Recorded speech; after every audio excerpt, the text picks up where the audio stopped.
Olá, pessoal do nono ano. Hoje a gente vai dar continuidade no nosso conteúdo, os governos populistas. Na aula passada, a gente viu sobre os governos do General Dutra e do Getúlio Vargas. A gente acabou vendo o suicídio de Getúlio Dornelles Vargas, né? Então a gente vai dar continuidade dos acontecimentos que ocorreram depois, tá? Da morte de Getúlio. Creio eu que vocês assistiram o filme Atentado da Rua Toneleiros, né, que passou no filme Getúlio. Então quem viu deve ter acompanhado. Quando Getúlio morreu, quem assumiu no seu lugar foi o vice. Ah, professor, eu não estou encontrando aqui no livro o vice de Vargas, porque o livro de vocês não colocou o governo do vice de Vargas, que era o Café Filho. Tá? Então, com a morte de Vargas, quem assumiu foi ele. Que quem viu o filme notou que ele estava um pouco contra Getúlio. Tá? Então, como Getúlio se matou, ele era o vice-presidente, ele assumiu o governo. Mas o governo dele foi curto, ó. Como diz, ó, com o suicídio de Vargas, ele pega e assume, tá? Como eu já tinha explicado antes, né? Café Filho é cercado pelos UDNs por todos os lados. Pessoal, os UDNs, lembre-se, era o partido de Carlos Lacerda, tá? Que fazia oposição direta a Vargas. Tá? Ó. Como foi o governo de Café Filho? Ó. Seu governo foi marcante pelas medidas econômicas, olha aí, ó, medidas, vou até entrar no meio aqui, ó, medidas econômicas liberais. Lembre-se que Getúlio era nacionalista. Tanto é que a UDN, eles eram chamados de entreguistas, porque queriam entregar as coisas para os Estados Unidos. E quando o Café Filho assume, o que ele faz? Econômica liberais, comandadas pelos economistas, Eugênio Gondim. Tá? Então isso aqui, ó, já foi o contrário do que Vargas fazia. Tá? Ó, como vai continuar aqui, ó. A instrução de 113 da SOMEC, facilitando, ó, a facilidade de importações por parte das empresas estrangeiras. Então, quando ele assume, ele abre o Brasil de novo para o capital estrangeiro, coisa que Vargas queria nacionalizar as indústrias brasileiras. Tanto é que criou a Petrobras, né, e o BNB, ou BNDES, que diga. Vamos lá. Ó. Aí, em novembro de 1955, ele foi afastado da presidência por motivos de saúde, assumindo em seu lugar o presidente da Câmara, Carlos Luiz, este deposto por tentar impedir a posse do presidente Juscelino Kubitschek. Pessoal, isso aqui foi outra confusão. Porque Juscelino, que é o próximo presidente que a gente vai ver, ele foi eleito diretamente presidente da República, mas queriam impedir a posse dele. Impedir que Juscelino Kubitschek tomasse posse. Como foi aqui, ó. A tentativa de golpe. O que é essa tentativa de golpe? Lembra-se que quando a gente estudou sobre a era Vargas, Vargas deu um golpe em Júlio Prestes, candidato de Washington Luiz, em 1930, e chegou ao poder. Então foi tentado dar outro golpe em cima de de Juscelino Kubitschek. Ó, em 1955 as eleições aconteceram normalmente. Só quero chamar o Juscelino Kubitschek de Vargas. Juscelino Kubitschek venceu apertado, com 36% dos votos válidos contra 30% de Juarez Tavares da UDN. Ó, mais uma vez, a UDN contra um presidente. Aí a UDN perdeu, sabe como é? O UDN de Carlos Lacerda. E 26% para Adhemar de Barros, do PSP. Aí lá vem, ó. Lacerda acusa Juscelino Kubitschek de tramar, juntamente com Perón, a possibilidade de uma república sindicalista, que é a mesma coisa do socialismo, entre Brasil e Argentina. Professor, não sei quem é Perón. Isso aqui a gente vai estudar mais na frente, quando vai estudando sobre as revoluções na América. Perón foi um governante argentino que quis implantar o socialismo, tá? Mas a gente vai ver mais na frente. Vamos ver, ó. Perdida as eleições, a UDN questiona o percentual baixo da vitória de JK. Então o pessoal da UDN já queria dar um golpe, inventar que tinha sido fraude. Mas vai e aparece um general chamado Teixeira Lott, que foi esse general que conseguiu, ou que fez com que o Juscelino Kubitschek tomasse posse. Garantiu a posse. Tanto é que ele se candidatou com o apoio do Juscelino e perdeu para o próximo presidente que a gente vai ver, que é o Eugênio Quadros. Ó. O Marechal, que é o general Teixeira Lopes, dá o golpe, é preventivo, e JK é empossado. Então, esse Marechal, que é o general Teixeira Lopes, dá posse ao presidente Juscelino Kubitschek. Aí é onde começa o desenvolvimento do Brasil. Esse é Juscelino Kubitschek, ele era de Minas Gerais, foi prefeito de Belo Horizonte, governador de Minas e era oficial do Exército, né, da reserva. Tá? Juscelino Kubitschek é considerado o presidente de Bossa Nova, que foi um dos presidentes mais populares que o país já teve. Esse, pessoal, foi o responsável pela industrialização do nosso país. Começada um pouco por Getúlio, mas foi esse aqui que alavancou, como a gente vai ver na aula agora. Tá? Vamos lá. Ó. O governo JK inaugurou a era nacional desenvolvimentista.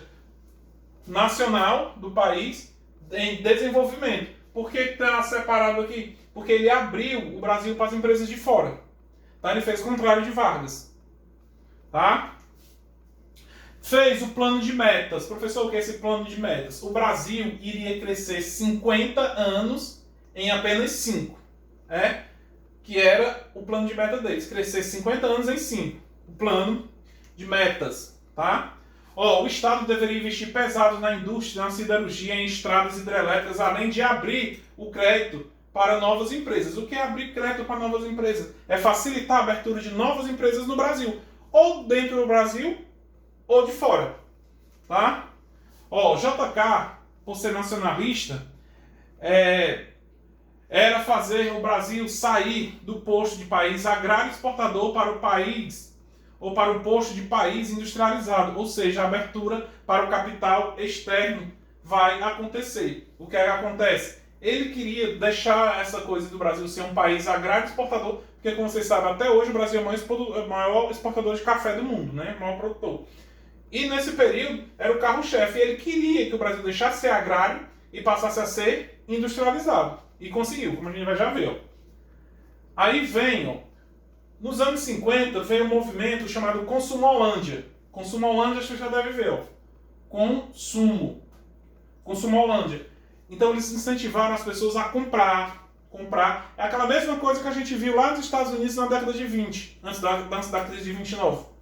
Tá? A propaganda política colocava o governo como motor do progresso e da modernização. Quando fala progresso e modernização, quer dizer, o país ia progredir, como tem lá, 50 anos em 5, e se modernizar. Ah, vamos lá, mais coisas. Ó. Aí, em 1955, começa a rodar os primeiros carros produzidos no Brasil. Porque até então não tinha carros. Carros não eram produzidos no Brasil. E o primeiro carro a rodar no Brasil foi o Fusca. Tá? Aí logo em seguida vieram as empresas internacionais. Ó. Então todas essas empresas não existiam no Brasil na época. Tá? Arno, Valita, a General Motors, a Goodyear, a Pirelli, a Dunlop, a Esso, a Volvo, a Volkswagen, a Coca-Cola, não tinha, a Nestlé e outros multinacionais. Então, esses produtos não tinham no Brasil, não eram produzidos aqui no nosso país. Só a partir da década, ou do governo de JK, foi que elas vieram para cá. Tá? Isso aqui tá errado, então não vou nem explicar. A primeira TV surgiu na década de 50, mas o governo dele foi de 56 a 60, isso aqui é um errozinho. Tá? Aí vem João Gilberto, faz os primeiros acordes da Bossa Nova. Por isso que ele é chamado de presidente Bossa Nova, porque a Bossa Nova surgiu a partir do governo dele. E como ele era um presidente bem galanteador, ele foi chamado de presidente Bossa Nova. Tá? Aí também começam os investimentos no cinema. Vem as ideias do cinema novo vindo de fora. Tá? O Brasil parecia realmente pronto para o crescimento, pessoal, mas para todo crescimento tem gastos. E esse foi um dos erros de Juscelino que a gente vai já ver. Ele deixou o Brasil com dívida externa assim, enorme. Tá? Aí tá aí, ó, consumo Holândia, as propagandas que tinha para as pessoas consumir pasta de dente, consumir aspirador de pó, consumir não, comprar, né, e tudo. Né? Eram as propagandas. Aí vem, ó, para desviar as atenções sobre o cenário da crise econômica, quando eu falei para vocês, ó, crise econômica, porque ele pegou muita grana emprestada lá fora para investir nas indústrias aqui. E o país entrou na crise econômica. JK dá uma cartada que marcaria qual foi a construção de Brasília. Como eu já vou mostrar para vocês, porque foi o local que ele construiu Brasília. Tá, ó. O Brasil crescia a ordem de 10% ao ano. Olha aqui, ó. Entre 1955 e 61, a indústria cresceu 80%. Ó. Quase 100% de crescimento da indústria brasileira. A renda per capita crescia a uma taxa de 4% ao ano. O problema é que toda essa riqueza concentrava-se na mão de pouco. Essa riqueza não girava dentro do país, só estava na mão dos grandes empresários. E quem é a maioria desses grandes empresários? As empresas multinacionais que tinham investido no nosso país. Tá? A ASM perdia poder nos setores agrários e as máquinas começavam a desempregar os trabalhadores. Né? As massas começavam a perder emprego. O que é que acontece? Quando a industrialização veio até a industrialização da agricultura. E aqueles trabalhadores começaram a perder emprego para as máquinas, que é um emprego estrutural, como a gente viu ano passado em geografia. Tá, ó. Para evitar o colapso nordestino e a possibilidade de revoltas agrárias, JK criou a SUDENE, que vocês estudaram lá no 7º ano. Qual é a SUDENE? Superintendência do Nordeste, que era para quê? Porque nesse período, todas essas indústrias que vieram para o Brasil, elas se concentraram aonde? Na região sudeste. Rio, São Paulo.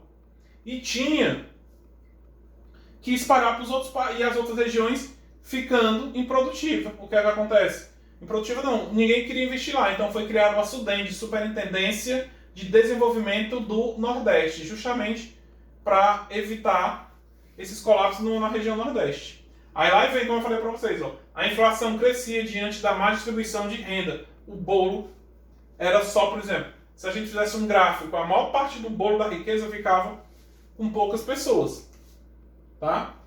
Aí vem, ó, JK usava o discurso que a inflação seria um mal necessário no processo de crescimento. Aí vem o fim do governo. Para minimizar a crise, o governo tentou o apoio do FMI, porém, diante de tentativas de controlar os gastos, os gastos governamentais, o empréstimo não foi fechado. Ele já estava devendo tanto que não tinha como mais pedir empréstimo. Qual foi a saída? Ó? Abrir o comércio para os países socialistas. Ele se aproximou mais da União Soviética. As relações foram retomadas, porque desde quando Dutra assumiu o poder, o Brasil estava do lado do capitalismo. Mas aqui não era uma aliança ainda com os comunistas. Tá? Vamos lá, o preenchimento de salário, isso não importa. Aí vem a inauguração de Brasília e a campanha, a sucessão presidencial. Tá aí, JK na inauguração de Brasília. Agora eu botei um marco, vocês dá para vocês verem direito. Ó, Brasília fica bem aqui. Eu acho que no 7º ano vocês estudaram isso. Por que foi que ele trouxe Brasília para cá? Porque é mais fácil, ó. Brasília está no centro do país. Ele consegue se conectar com todas as regiões. Tá? Por isso a construção de Brasília é no centro do país. Tá? Depois do governo dele, quem vem? Para encerrar. Olha a inflação. Ele pegou a inflação, ele assumiu o poder em 1950, estava 12%. Chegou um pico de 41% da inflação. E desceu para 30%. Quando ele entregou, estava 31%, mas ainda estava muito alta. Tá? Aí depois dele é eleito Jânio Quadros, o homem da vassoura. Por isso que vocês estão vendo ele aqui segurando uma vassoura. Com o lema varrer a corrupção no Brasil, Jânio Quadros é eleito presidente do Brasil. E assume, mas não fica muito tempo no poder. Ó. Jânio Quadros só governou até 61. Ele assumiu em 61 e entregou o cargo em 61. Vamos ver o motivo. Ó. Como eu falei para vocês, ó, baseado na campanha da vassoura, Jânio Quadros é eleito sob a ideia de varrer a bandalheira, a corrupção do Brasil. Tá? Diante de um país inflacionário que deixou a inflação lá em cima e endividado, Jânio Quadros adota uma política econômica austera, controlada pela FMI. Restringiu os créditos e congelou os salários. Era a única forma que ele tinha de tirar o governo, o país da miséria. Da miséria não, da inflação. Tomou medidas bem estranhas, como proibiu as guias de gado, que é proibido até hoje, não pode, por lei não pode. Guia de gado é briga de gado. Corridas de cavalo em dias úteis e os desfiles de biquíni. Por exemplo, ele proibiu as mulheres usarem biquínis na praia, em desfiles, não poderiam mais. Tá? Diante da Guerra Fria, adotou um posicionamento de autonomia. Era preciso aumentar o número de parceiros. O que quer dizer que ele pretendia romper com o lado do capitalismo. Quem era que mandava no capitalismo? Os Estados Unidos. Então isso aqui já não foi visto com bons olhos. Ó, o governo do Brasil está se aproximando dos países comunistas. Aí vem as relações diplomáticas com diversos países socialistas, que eu acabei de dizer. Ó, ele começou a se aproximar dos países socialistas. Tá muito mais do que Juscelino. Né? Combateu o colonialismo e evitou o encontro com John Kennedy, que esse foi o presidente que deu apoio no golpe militar. Ó, quem era John Kennedy? Presidente dos Estados Unidos, aquele que morreu com um tiro na cabeça. Que se a gente tivesse em sala, a gente vê um documentário também sobre a morte de Kennedy. Tá? Em agosto de 18... aí outra coisa que chamou muita atenção. Ele deu a Che Guevara, a gente vai ver quem é Che Guevara. É um revolucionário que foi um dos responsáveis pela Revolução Cubana. Tá? Que transformou a Cuba. A Cuba deixou de ser um país capitalista, passou a ser um país socialista. Então, Jânio deu a medalha nacional da Ordem do Cruzeiro do Sul para Che Guevara. Né? Que é um líder comunista. Tá? Aí o que é que acontece? 8 meses depois dele assumir o cargo, quer dizer, em agosto, ele renuncia, dizendo que forças ocultas estavam impedindo dele governar. Aí quem assume... mas eu vou explicar aqui. Tá aqui, ó. Vassourinha, né, que é varrer a bandalheira. Ele dando a comenda a Che Guevara, a comenda do Cruzeiro do Sul aqui. A Ordem Nacional do Cruzeiro do Sul, que é a maior comenda do governo brasileiro. E tá aqui uma charge dele com vassoura. Tá? Quando ele entrega, quem assume era para assumir Jango. Quem é Jango? Eu acho que vocês lembram que quando eu estava dando uma aula sobre Getúlio, esse Jango é o Jânio João Goulart, que era ministro da Economia do governo Getúlio Vargas, que queria aumentar o salário 100%, que o pessoal da UDN, barrou. Tá? É ele. Eu pensei que tinha quebrado aqui a televisão, mas resta sujo. Tá? Mas vamos ver lá. Ó. Também teve crise para ele tomar a posse, porque logo ele não pôde assumir, porque teve uma crise civil entre os setores legalistas e os setores golpistas, que é isso, a cara do pessoal do PT, os golpistas. Então, as pessoas queriam que ele assumisse, mas os setores golpistas não. Né? Aí surgiu o nome de Brizola, pela rede da legalidade. A saída diplomática foi do Congresso, que adotou o parlamentarismo como forma de governo. Sai o presidencialismo e adota o parlamentarismo. No parlamentarismo, quem manda não é o presidente, é o primeiro-ministro. Tá? Aí tivemos o primeiro-ministro Tancredo Neves, que a gente vai estudar sobre ele. Tá? Tiago Dantas. A Dantas não importa muito, não. Foi transformado o Brasil num parlamentarismo. Mas em 63, teve um plebiscito para escolher ou parlamentarismo ou presidencialismo. Qual ganhou? O presidencialismo. Aí Jango assume a presidência da República por direito e pela lei. Tá? Aí vem João Goulart, governou até 64.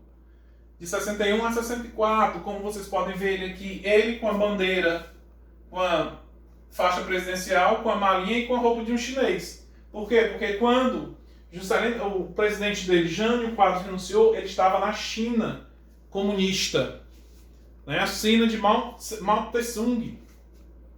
Aí vamos ver lá, ó. Aí é o plebiscito, para saber se o povo queria o presidencialismo ou queria o parlamentarismo, tá? Aí vamos lá, pessoal. Jânio Quadros, ou João Goulart, ele foi responsável por aproximar o Brasil dos países socialistas.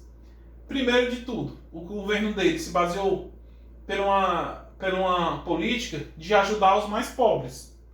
E vocês sabem, como eu já falei um monte de vezes, que o governo que ajuda os mais pobres, que quer a distribuição de renda, é um governo socialista, não é um governo capitalista. É aquela coisa como eu já falei várias vezes. Vamos pegar uma nota, quem tem a nota maior, e vamos dividir com os que tem a nota menor. Que é o que acontece, todo mundo fica com nota baixa. Então ele, João Goulart, o Jango, ele começou a adotar medidas socialistas. E os Estados Unidos cada vez cresceram os olhos para o governo brasileiro. Tá? Vamos ver lá, ó. Duas coisas, ó. As reformas de base dele. Essas reformas de base visavam ajudar quem? Os ricos ou os pobres? Os pobres. E isso não era visto com bons olhos. Ó, como diz aqui, ó. As reformas de base, que eram a reforma agrária, a reforma educacional e a reforma política e entre outros, etc., foi uma das bases do governo dele. Vamos ver a primeira reforma agrária.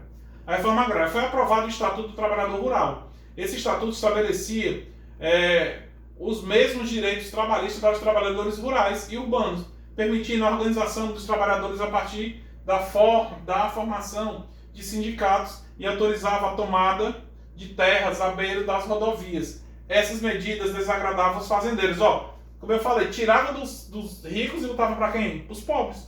Medida socialista. Aí vem a reforma econômica. Ó. A indústria e o comércio passavam a ter uma maior regulamentação do Estado. O objetivo era diminuir o lucro, olha aí, diminuir o lucro do capital estrangeiro e reduzir o fluxo de capital externo para as indústrias e o comércio brasileiro. Né? O que acontece? Diminuir os lucros das empresas de fora e trazer os lucros para a empresa de dentro. Era uma tentativa de enfraquecer as multinacionais. Por quê? Porque as multinacionais eram todas do lado de quem? Dos Estados Unidos da União Soviética na Guerra Fria. Claro que era dos Estados Unidos, que era o capitalismo. Tá? Aí veio as reformas urbanas. Ó. Investiu na urbanização das cidades próximas às capitais brasileiras e também tentou regulamentar a especulação imobiliária, evitando com que as pessoas sofressem com os altos aluguéis cobrados. A partir dessa reforma, os donos de imóveis só poderiam cobrar 1% do valor total do imóvel como aluguel. Então, tudo isso aqui favorecia quem? Os ricos ou os pobres? Os pobres. Por isso que achavam que o Brasil estava indo para o lado socialista. Tá? Aí vamos ver lá o finalzinho do governo dele. Ó. Setores civis e conservadores e militares, impulsionados pela Guerra Fria, como eu acabei de explicar, e pelo pavor do avanço do socialismo, não encontraram outra saída. O golpe já estava a caminho. Qual golpe? O golpe de 64, que a gente vai ver depois, tá? Que os militares chegaram ao poder. Ó. No dia 13 de março, João Goulart, ele fez um comício na Central do Brasil. O que é a Central do Brasil? É uma estação de trem que tem no Rio de Janeiro muito conhecida. As massas, diante das propostas de reforma, ficaram enlouquecidas. Então, essas propostas socialistas para ajudar mais os pobres foram lançadas nesse comício. Né? 12 dias depois, a sociedade brasileira fez a marcha da família com Deus pela liberdade. Essa marcha era em oposição ao comício. Tá? Porque até a Igreja Católica estava contra, porque essas medidas dele estavam se aproximando do socialismo. E o que acontece? No dia 31 de março de 64, chega ao fim o governo de João Goulart e chegava ao fim a Terceira República. Aí a partir daqui, dessa data, começa o golpe militar que a gente vai ver em outra aula, eu espero que a gente já teve em sala de aula. Tá? Aí tá aqui. As imagens do comício, ó, aqui é as massas, ó. Aí quando ele fez esse comício, 12 dias depois, a oposição, liderada pela Igreja Católica, fez isso aqui, ó. Passeada de 500 mil pessoas em São Paulo em defesa de um regime que tomasse o poder de João Goulart. Tá? Aí começa o período da ditadura militar, que a gente vai ver em outras aulas. Tá? Tem atividadezinha lá, até mais.